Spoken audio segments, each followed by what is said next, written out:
At 6:39 a.m., the cold air over eastern Ukraine was still. The ground was frozen, the fog thick. Russian engines rumbled in the distance, heavy, steady, growing louder every second. At 6:40 a.m., the first tank crossed the ridge. What the Russians didn't know was that Ukraine had been waiting for this exact moment. Every move, every meter had been planned days before. And when the clock struck 6:41, the trap was triggered. Fire, smoke, and silence followed. Before we break down this operation and how Ukraine turned defense into dominance, like this video, subscribe, and turn on the bell icon to uncover how a perfect trap changed the course of this war. The operation began weeks before that morning. Ukrainian intelligence had noticed unusual Russian movements near the Donetsk front. Convoys were forming. Supply routes were being cleared. Drones spotted new armored units marked with fresh paint, an indication of reinforcement. The signs were clear. Another Russian push was coming. But this time, Ukraine didn't plan to just defend. They planned to wait, predict, and destroy. By mid-March 2025, Ukrainian command gathered enough data to believe the next Russian offensive would strike the small region near Vuhledar, a strategic point that had changed hands several times since the war began. The area was open farmland with rolling hills, ideal for tank movement, but also perfect for ambushes. Ukrainian commanders saw an opportunity.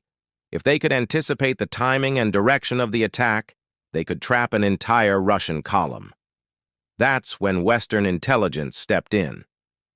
U.S. Navy reconnaissance planes operating from the Black Sea, specifically P-8 Poseidon aircraft, provided radar and infrared scans of Russian movements up to 200 kilometers inland. Satellite images from NATO confirmed long convoys assembling just beyond Russian lines. Signal intercepts, known as SIGINT, revealed more. Radio chatter suggesting an operation window between 6:30 and 7 a.m. on a specific morning. The Ukrainians began setting the stage. Using deception, they quietly pulled back small units from a key defensive ridge to create what looked like a weak point. This would act as bait. Behind that line, engineers worked through freezing nights laying a mix of anti-tank mines, anti-personnel mines, and hidden drone nests. Artillery coordinates were preloaded into fire control systems, and drone pilots trained to identify armor from thermal signatures alone. The plan was named Operation RIM, meaning thunder. It was designed to strike fast, hit hard, and vanish before Russia could respond. The central idea was simple but deadly. Let the Russians enter the zone unopposed, make them believe they were breaking through, and then close the trap from three sides. At 6 a.m. on the day of the assault, fog rolled across the battlefield. Visibility dropped to less than 200 meters. For most armies, that would have meant a pause in operations. For Ukraine, it was the final piece of luck. The fog would mask their preparations and confuse Russian optics. Inside forward observation posts, Ukrainian soldiers waited in silence. Radios were set to whisper-only communication. Every soldier had a fixed fire sector and was told not to shoot unless ordered. Patience was part of the trap. Any early gunfire could expose their position. Behind them, Ukrainian artillery units stood ready, M777 howitzers with GPS-guided Excalibur shells supplied by the U.S. Each shell could hit within 2 meters of its target. That precision would matter later when firing near friendly troops. Meanwhile, drones hovered far overhead, invisible in the mist. Bayraktar TB2s and Switchblade 600s transmitted live feeds to a command post several kilometers away. The command team, working with real-time data from the U.S. Navy and NATO, could see the entire enemy formation long before it arrived at the trap. By 6:20 a.m., the first Russian signals appeared on radar. Columns of tanks and infantry fighting vehicles moved slowly toward the ridge. The Russian commanders believed the fog gave them surprise. In reality, every move they made was being tracked by electronic eyes. The Ukrainian commander in charge of the sector gave a simple order over encrypted radio. Hold positions. Wait for 6:40. Those words were repeated quietly across the defensive line. Soldiers adjusted their scopes, drone pilots armed their systems, and artillerymen checked coordinates one last time. It was now just minutes away. The plan was not without risk. If even one Russian unit discovered the minefields early, the entire operation could fail. But Ukraine's strategy relied on discipline, not numbers. They knew they were outgunned, but they also knew they had better intel, better coordination, and better timing. At 6:35, the sound of heavy armor became distinct. T-90 tanks and BMP infantry carriers were moving in a straight line, exactly as predicted. Thermal cameras confirmed the heat signatures: 27 tanks, 18 armored vehicles, and over 200 troops. The fog thickened. The Russians advanced slowly, unaware that they were moving directly into a kill zone nearly 2 kilometers wide. Then came 6:39, the moment before impact. Ukrainian troops could feel the vibrations in the ground. Some whispered short prayers. Others simply waited, fingers resting near the trigger. When the lead tank crossed the invisible line at 6:40 a.m., the Ukrainian commander spoke a single word into his mic: "Execute." The silence broke. At 6:40 a.m., the first Russian tank rolled into the valley. Its engine growled through the mist, metal tracks cutting into frozen soil.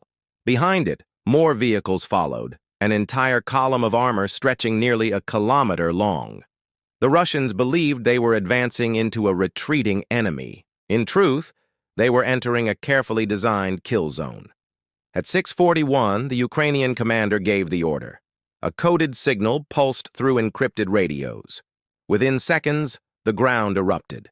Rows of anti-tank mines detonated under the lead vehicles. The first explosion lifted a T-90 tank into the air. A second followed, tearing through an infantry carrier. Confusion spread through the Russian ranks. The Russian column halted, trying to assess the ambush. Then came the second wave. From hidden positions on both sides of the valley, Ukrainian artillery unleashed M777 howitzers loaded with Excalibur precision shells. Each round was laser-guided and fell directly on marked targets. The explosions were fast, accurate, and devastating. By 6:44, the first 3 tanks were destroyed. Smoke filled the valley, cutting off visibility. Russian gunners fired blindly into the fog, unsure where the attack was coming from. Ukrainian drone operators guided Switchblade 600 kamikaze drones toward the stationary vehicles. The small drones dove from the sky, locking onto heat signatures, and exploded on impact. Russian radio communications became chaotic. One officer shouted for air support, another ordered retreat, but the path behind them was also mined. Panic spread. Without coordination, the convoy became trapped between the minefield and the rising smoke of destroyed armor. At 6:46, Ukrainian electronic warfare teams activated jammers. Russian radios went silent. GPS signals vanished. Their navigation systems went dark. The convoy was now blind and deaf in the fog. Overhead, a Bayraktar TB-2 drone hovered at 3,000 meters, transmitting live visuals to the Ukrainian command post. Commanders watched as their plan unfolded with precision. Orders were short and calm. Tank 3, hit confirmed. Move to next. Drone 2, engage rear unit. Ukrainian infantry remained hidden, waiting for the signal to move. When it came, they struck fast. Javelin and NLAW teams emerged from trenches and tree lines, firing anti-tank missiles at the exposed flanks. Each missile struck with pinpoint accuracy, turning Russian armor into burning wrecks. At 6:50, Ukrainian artillery shifted fire toward the rear of the Russian formation, cutting off escape. Explosions rippled down the valley as multiple vehicles ignited in seconds. The sky glowed orange through the fog. Russian soldiers began abandoning their vehicles, seeking cover behind wrecks. But even then, Ukraine maintained control. Loitering munitions circled overhead, striking isolated groups attempting to regroup. Each move the Russians made was visible through infrared sensors. There was no place to hide. By 6:55, the battle had turned one-sided. More than half the Russian armor was destroyed or immobilized. Ukrainian losses were minimal, mostly from shrapnel and concussive waves. Medical teams were already standing by, ready to move in once the firing stopped. At 6:58, the Russians attempted to call in helicopter support. Two Ka-52 attack helicopters were launched from 20 kilometers behind the front line, but Ukraine anticipated this. Within minutes, MANPADS teams, shoulder-fired anti-air missiles, locked on and fired. Both helicopters were struck before they could fire a single rocket. The valley fell silent at 7:02 a.m. Smoke covered the wreckage. Ukrainian drone operators flew low to confirm damage. Out of 27 tanks, 23 were completely destroyed. The rest were abandoned. More than 100 Russian troops were either captured or scattered across the fields. Ukrainian troops advanced slowly, weapons ready. They cleared the area methodically, securing prisoners and collecting equipment. One soldier radioed back, "Sector clear, operation complete." The entire ambush had lasted 22 minutes. The Russian assault, weeks in planning, was stopped in less than half an hour. Ukraine had not just defended the position, they had reversed the momentum. News of the engagement spread quickly across command channels. Ukrainian officers described it as one of the cleanest and most efficient ambushes of the war. Analysts who later reviewed drone footage called it a masterclass in predictive warfare, and as dawn finally broke through the fog, the quiet returned. The only sound was the slow crackle of burning steel. The success of the 6:40 a.m. ambush didn't happen by luck. It was built through technology, coordination, and discipline. Every piece of the operation was connected. Satellites, drones, artillery, and infantry all working as one system. Ukraine's key advantage was information control. Before the battle even started, their intelligence teams had mapped Russian communication frequencies, convoy routes, and timing patterns. Using SIGINT, or signal intelligence, they intercepted encrypted Russian radio chatter. These intercepts were then cross-checked with NATO satellite imaging and U.S. Navy reconnaissance data from the Black Sea. The U.S. Navy's P-8 Poseidon aircraft, a long-range surveillance platform, played a quiet but critical role. Flying hundreds of kilometers offshore, it used radar and infrared sensors to track heat signatures and vehicle movement deep inside enemy territory. That information was shared instantly through NATO's Link 16 network, allowing Ukrainian commanders to see the convoy's movement hours before contact. Electronic warfare, EW teams, also prepared the field. Using mobile systems, they jammed Russian GPS and communication channels at the moment the attack began. This caused Russian units to lose digital coordination. Without GPS or radio, their armored columns were effectively blind. The physical trap was built in layers. The first layer consisted of TM-62M anti-tank mines, old Soviet designs, but still deadly when used correctly. Engineers laid them in a pattern that guided Russian vehicles into specific lanes.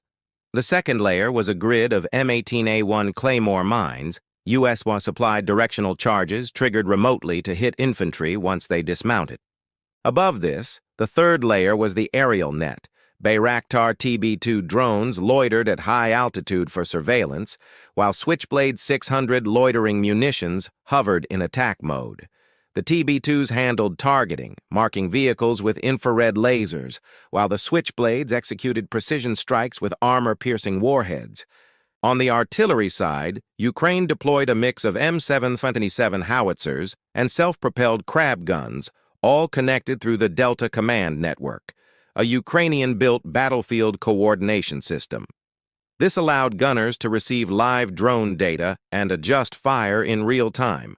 The shells used were mostly Excalibur GPS-guided rounds, capable of striking within 2 meters of a target. The operation also depended heavily on power management and timing. All systems, drones, artillery, and communication relays, were synced using encrypted time signals. When the commander gave the word execute, the mines, artillery, and drones responded within seconds.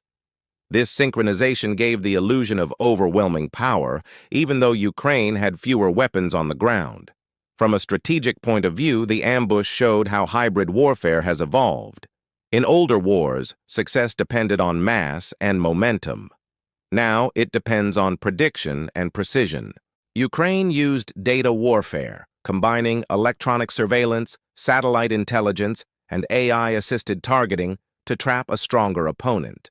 Analysts later discovered that Ukrainian drones used an AI filtering system to avoid targeting decoys. The software could identify heat signatures and movement patterns unique to real tanks, preventing waste of ammunition. This reduced drone losses and increased hit rates by nearly 40%. Cyber teams also played a role. Hours before the attack, Ukrainian specialists launched small-scale cyber disruptions aimed at Russian local command servers. These short attacks delayed Russian internal data transfer, creating confusion between frontline units and rear command posts. The result was slower decision-making right as the ambush began. U.S. and NATO observers called the operation a networked kill chain. That means every tool, from the soldier with a missile to a satellite orbiting 500 miles above Earth, was part of one continuous information link. This model is something the U.S. military has been developing for years under the concept of Joint All-Domain Command and Control, JADC2. Ukraine, through necessity, was now proving it in real combat. The ambush also demonstrated the value of patience and restraint. In many wars, the side that shoots first wins. But here, Ukraine waited. They held fire until the Russians were fully inside the zone. This discipline maximized destruction and minimized exposure. The precision of Western artillery systems, the flexibility of Ukrainian drones, and the silent coordination with U.S. Navy reconnaissance created a perfect triangle of control, one that Russia could not counter in time. In total, Ukraine fired fewer than 50 artillery shells and launched only 12 drones to destroy nearly an entire armored column. Efficiency like that is rare in modern warfare. The 6:40 a.m. ambush would later be studied by NATO tacticians as an example of how smaller forces can overpower larger armies using information dominance. It wasn't just about weapons. It was about awareness, timing, and unity. By 7:10 a.m., the battlefield had gone silent. What remained was smoke, scattered debris, and the twisted steel of destroyed armor. The Russian assault force had been completely neutralized. Out of 27 tanks, 23 were destroyed or disabled beyond repair. 18 infantry vehicles were lost. Around 140 Russian soldiers were killed or captured. Ukrainian casualties were remarkably low. 3 soldiers wounded, none killed. Dawn light slowly cut through the fog, revealing the scale of destruction. Craters pocked the valley floor. Burned-out vehicles still smoldered, ammunition cooking off with dull pops. Ukrainian drones hovered overhead, scanning for movement. There was none. The ambush was total. Within minutes, Ukrainian command confirmed the victory. Messages were relayed up the chain to Kyiv, then across NATO intelligence channels. Satellite photos captured the aftermath. Rows of blackened wrecks and long trails of smoke visible from space. Western analysts would later call it the most successful tactical ambush of the entire conflict. Russian media stayed silent for nearly 24 hours before admitting a localized setback. But intercepted communications told a clearer story. Russian officers were furious, demanding to know how Ukraine had predicted their exact route and timing. Some believed there was a mole inside their command. Others blamed NATO satellites. The truth was simpler. Ukraine had learned to read Russian movements like a map. The operation's success sent a strong message. It proved that precision, intelligence, and discipline could overpower numbers and armor. Ukraine didn't have the biggest army or the heaviest tanks. What it had was better coordination and information dominance. Military analysts from the US, UK, and Canada studied the footage for weeks. They found that Ukraine had executed a near-perfect combination of defensive deception and predictive offense. Instead of reacting to an attack, they set conditions that made the enemy's plan part of their own strategy. NATO officials quietly praised the operation. In an internal report, one U.S. Navy analyst called it a textbook example of 21st century warfare. Low signature, high precision, zero waste. The ambush also had political impact. Russian forces began to change their movement tactics, spreading out formations, cutting radio transmissions, and avoiding predictable routes. Ukraine's success forced them into slower, less coordinated operations, buying Ukraine valuable time across the front. Internationally, the event boosted Western confidence in continued support. Military aid packages increased. Drone shipments accelerated. The coordination between Ukraine's ground forces and U.S. Navy surveillance was quietly expanded under classified protocols. In a war often marked by grinding stalemates, the 6:40 a.m. ambush stood out as a turning point. It showed that technology, patience, and smart strategy could reshape the balance of power. It wasn't just another battle. It was proof that precision could defeat brute force. The battle at 6:40 a.m. was more than a victory. It was a lesson. Ukraine didn't win because it had more firepower. It won because it used information, timing, and patience better than its enemy. The ambush proved that in modern war, knowing before striking is more powerful than striking first. Every explosion that morning had been planned days earlier. Every drone that hovered above had its role defined. Every soldier waited until the exact second to move. It wasn't chaos. It was precision. And that precision turned a smaller force into a dominant one. For Ukraine, this operation showed how far its military had evolved. Years of war had changed it from a reactive army into a predictive one.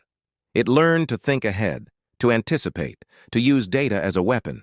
This wasn't about holding ground. It was about controlling the rhythm of battle. The U.S. Navy and NATO surveillance networks were silent partners in that success. No fighter jets flew, no missiles were launched from ships. Yet, their data, eyes, and sensors shaped every decision on the ground. It was proof that even in land battles, the sea and sky still decide outcomes. But behind the strategy, there was also a human side. Ukrainian soldiers who waited in the cold that morning didn't just see dots on a radar. They saw the faces of those they were fighting to protect. Their calm under pressure, their discipline, and their silence before the storm were what made the trap work. The ambush also carried a warning for the future. Wars are no longer just about tanks and guns. They are about networks, signals, and invisible connections. Whoever controls the flow of information controls the fight. The 6:40 a.m. trap was not just a military event. It was a signal that warfare has entered a new era. In the end, Ukraine didn't just survive the attack. It rewrote the rules of how smaller nations can defend against giants. Precision replaced panic. Data replaced guesswork. And silence, cold, patient silence, became the most powerful weapon of all. If you want to uncover more real stories of modern warfare and how technology is reshaping battlefields, like this video, subscribe and stay tuned for the next operation that changed history.